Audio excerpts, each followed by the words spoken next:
Assalamualaikum warahmatullahi wabarakatuh. Oke, minggu kemarin kita sudah membahas tentang pengertian dan hukum mawaris. Nah, sekarang kita akan membahas tentang sebab dan halangan mewarisi. Nah, yang pertama yaitu sebab orang itu dapat mewarisi. Yang pertama yaitu pernikahan. Nah, pernikahan, pembebasan budak dan menolong seseorang. Pernikahan, contohnya seumpama saya menikah dengan seseorang berinisial A. Nah, si A ini mendapatkan harta warisan dari ayahnya atau orang tuanya, maka saya juga berhak atas warisan suami saya. Pembebasan budak. Dahulu kala pada zaman Nabi Muhammad SAW, di situ kan banyak terjadi perbudakan. Nah, ketika ada seseorang atau mu'alaf atau siapapun yang membebaskan budak tersebut, nah pada saat seorang budak tersebut meninggal, maka yang membebaskan tersebut mendapatkan harta warisannya. Yang terakhir yaitu menolong seseorang. Menolong seseorang itu dulu itu juga dapat harta warisan. Paham ya dari sini? Oke, kita lanjut.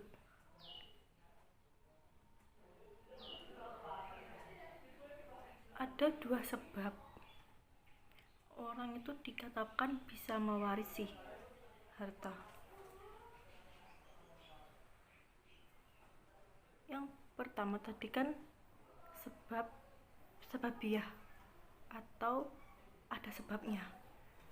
Sebabnya karena pernikahan, karena menolong budak, karena menolong seseorang. Nah, yang kedua ini yaitu sebab nasabiah atau saudara. Nasab itu kan ada 25 ya, jika ditelusuri.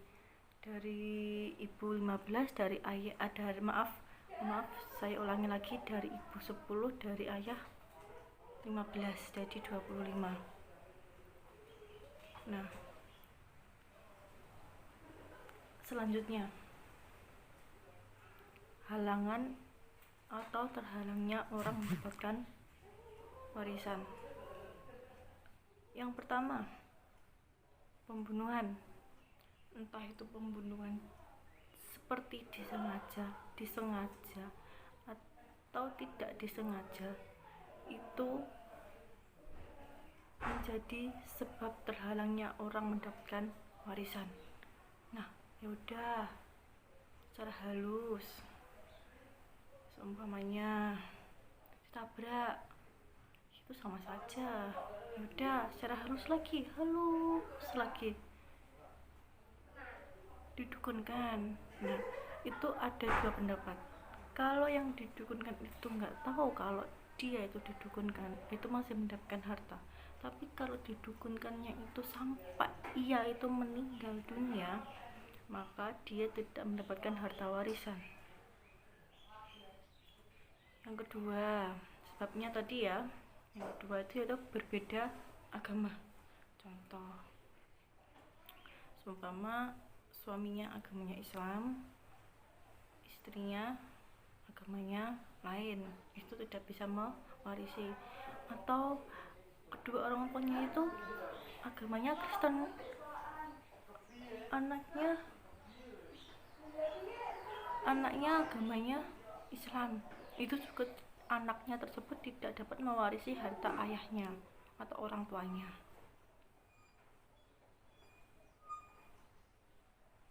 Misalnya lagi, ketika ada keluarga itu beda agama, itu juga tidak bisa. Ada yang Hindu, Buddha, itu tidak bisa.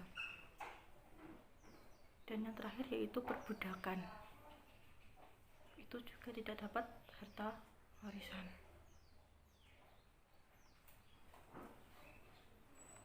Nah, pembahasan yang terakhir ini, yaitu tentang hijab. Hijab itu ada dua, ada hijab nukson sama hijab hirman. Hijab nukson pengertiannya adalah apabila ada orang lain mendapatkan harta warisan, maka ia mendapatkannya itu berkurang pembagiannya. Jadi pembagiannya itu kalau nukson itu berkurang. Misal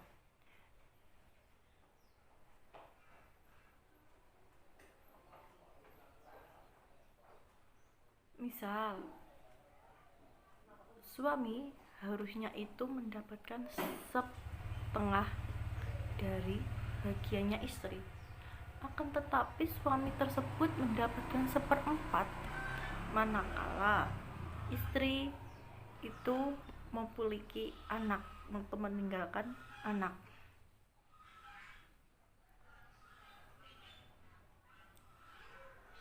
Atau dibalik, yang meninggal suaminya meninggalkan anak, maka yang harusnya istri mendapatkan 1/4 bagian dari harta suaminya, maka si istri itu hanya mendapatkan 1/8 dari harta anaknya, karena ada orang lain atau ada anggota ahli waris yang sah untuk mewarisi. Yang kedua itu yaitu hijab hirman. Hijab hirman itu terhalang sepenuhnya, dia tidak mendapatkan warisan karena ada anak, ada istri, atau ada ahli waris yang lain. Contoh yaitu saudara kandung dari kedua orang tua kita. Ketika ada anak, maka dia tidak mendapatkan, dia nanti akan mendapatkan harta asobah, yaitu sisa. Nanti kalau ada sisa, baru dia akan mendapatkan harta tersebut. Insya Allah asobah akan dibahas minggu depan ya. Oke. Terus lagi, seumpama nih, ada orang yang tidak memiliki anak sama sekali, dia mengangkat anak. Nah, pertanyaannya, apakah si anak tersebut mendapatkan harta warisan? Padahal itu sudah disahkan secara hukum. Nah, menurut hukum Islam, karena tadi di sebab-sebab tadi kan tidak ada ya, dia kan juga bukan ahli waris, maka dia hanya mendapatkan harta wasiat, yaitu 1/3 dari harta orang tua asuhnya. Akan tetapi dia tidak mendapatkan harta warisan dari dua orang tua angkatnya, cuma harta wasiat, bukan harta warisan yang ia dapatkan. Sekian video kali ini, ada kurang lebihnya mohon maaf. Wabillahi taufiq wal hidayah wa ridha wal inayah. Wassalamualaikum warahmatullahi wabarakatuh.